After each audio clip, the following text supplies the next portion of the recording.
What's up, guys? It is CrossFit Open season. I just did 26.1 a few hours ago, so I'm going to show you my video and break down all my times, my transitions, my seconds per wall ball, and give you some ideas and some pointers on how you can attack it to get your best score on 26.1. Briefly, though, before we get started, I know I haven't posted any videos under this account, so why should you listen to me?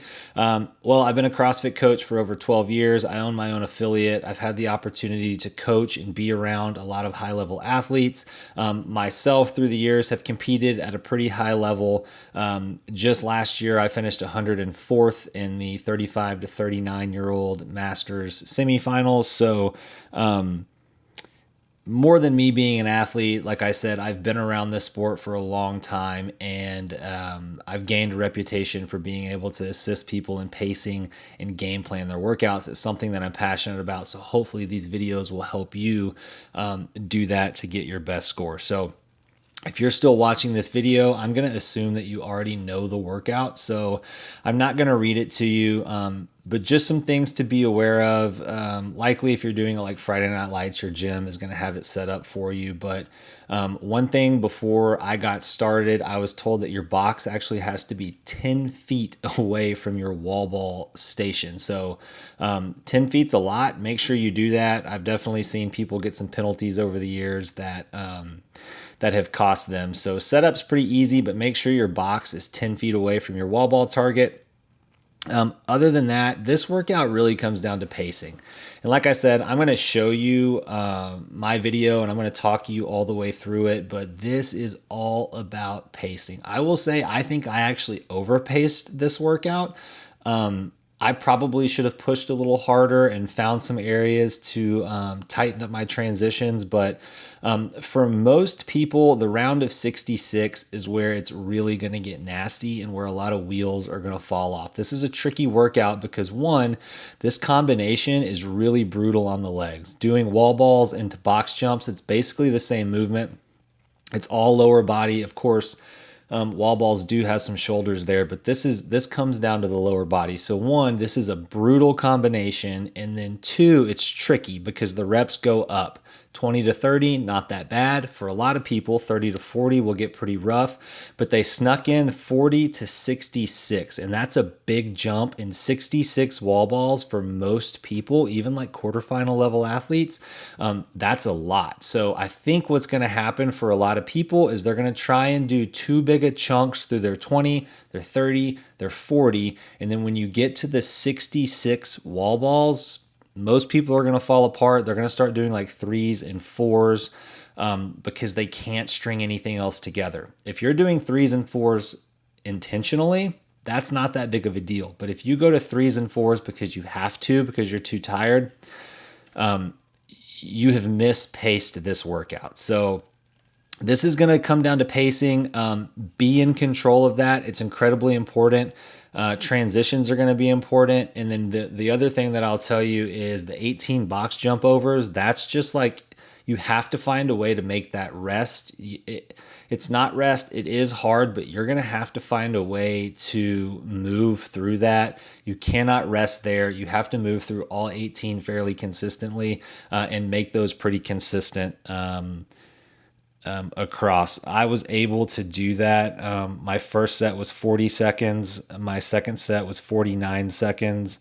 My third set was 1 minute. And then my fourth set was 1 minute. So they were all between 40 seconds and a minute for me. So it's going to be important to make those consistent. But I'll pull up my video and like I said, we will jump into this and hopefully it will help you out. Like I said, I do think I probably underpaced here. So this first round is 20 wall balls. I do my first 20 wall balls in 40 seconds, which is going to be 2 seconds per wall ball. I'm pretty good at wall balls, and I chose to break early. I went 12 and 8 here. I told myself that I wanted my last set to always be less than 10. So I kind of did whatever it took, and we'll talk about it as we go. So 12 here for my first set, 8 for my second set. I'm going to drop the ball, and then I do a 6-second transition as I walk over to the box. And then I like to call this a jogging pace. You're going to see here I just work through 18 of these. And this, like I said, this first one, it takes me 40 seconds. So just moving through at a steady pace. In a perfect world, as you go through this workout, every single set of your box jump over or your box step over should look exactly the same. Like I said, I think this will be the crux of the workout for a lot of people. If you have to start resting here, you've messed up really bad. So just make sure that you're moving through steady through these. After that, I have a 5-second transition, which that was kind of my game plan. My transitions do get a little out of control here, but we move on to 30 wall balls. I go 12, 9, and 9 here. This set of wall balls takes me 1 minute and 13 seconds, which is 2.4 seconds per wall ball. So I went from 2 seconds in round 1 to 2.4 seconds per wall ball in the second round. And that time per wall ball, the 2 seconds and the 2.4 seconds, that does include rest. I do pretty good here with my 12, 9, and 9. I wanted to keep it between like 3 and realistically 7 seconds. Towards the end, my rest does increase a little bit. It's mostly, to be perfectly honest with you, I don't really trust my fitness right now. I didn't really start training, back intensity in CrossFit until probably like 3 weeks ago. So I'm just kind of seeing what I have here. And I knew I wanted to save a little bit in the tank. But again, 12, 9, and 9, it ended up working out pretty well through the round of 30. I felt good. Once I dropped the ball, I maintained my 5-second transition, just a slow turn. I walk to the box, and then again, I go back into that jogging pace, just up and over that box. This round takes me 49 seconds, so this takes 9 seconds longer than my first round. One thing that I will tell you is if you do start to get tired and you start to get panicky, I would do my best to fight through that on the wall balls, stick to your plan, and then utilize these box jump overs or box step overs to slow those down, slow that jogging pace down a little bit so you can recover while you box jump. It's a much easier movement to recover on than the wall balls. You can slow down and continue to move on the box jump overs. Unfortunately, with the wall balls, if you start resting on the wall balls, that ball is on the ground and that will cost you a lot of time. Transition here was 9 seconds, so it took a little bit longer, and then we go into our set of 40. Like I said, I wanted to make sure that my last set of wall balls was less than 10, so I go 4 sets here. I go 10, 10, 11, and then 9. The pace slows a little bit again. Again, set 1 was 2 seconds per wall ball. Set 2 went to 2.4, and then this set ended up being 2.62 seconds per wall ball. So increased just a little bit. As I'm looking at my notes here, the transition between the 40 wall balls that I'm doing right now and the burpee box step overs does increase. It goes to 17 seconds. So in my head, I was thinking that when I got to the burpee box step overs, I was kind of over the hump and the workout changed. So I allowed myself, I think, to get like some chalk here and water. It was all pretty unnecessary. And honestly, the workout doesn't really start until you get to that 66 reps of wall balls. So I shouldn't have taken this 17-second break that I end up taking. I should have turned around, went right to those burpee box step ups. For me, the step ups were easier. I will say I'm tall, so that may not be the case for everybody, but the 17-second transition was very unnecessary. I should have kept that to 10 seconds or less. It would have saved me some time and just went right into those burpee box step overs. Yeah, so I get water here. Again, like I said, I wasn't really, see, I pause, I get chalk. No reason to have chalk there. I'm just buying time. And then we go into it. Both of my burpee box step over sets are the exact same. They're 1 minute. So I think I paced this pretty appropriately. Really just focusing on breathing here, as you should too. Don't panic here. You really, really need to focus on your breath. Think about something happy, whatever you need to do. If your judge is yelling at you, like, tell them to chill. That does not help typically in these situations, especially in the middle of the workout. When people are yelling at you to push and go faster, that's the last thing that you need to do, especially here in the middle of the workout. Like, we're 6.5 minutes in here. So we're at the halfway point. This is where you need to be okay. In a video that I made for Instagram and TikTok, I said you need to be okay for the first 7 minutes of this workout. And if you're not, you need to slow down. And for most people, if you're not just going to go out here and crush this and try and finish it, I still believe that. Like, through 7 minutes, you need to be in control and okay. And then depending on your fitness, somewhere between 7 and 9 minutes, you really need to kick it in, stop feeling sorry for yourself, and you just got to lay the hammer down. So, after this, I go into a 16-second transition, which honestly wasn't bad. I didn't waste too much time. And then we get into the crux of this thing for most people, which is the 66 wall balls. These wall balls take me 3 minutes and 18 seconds.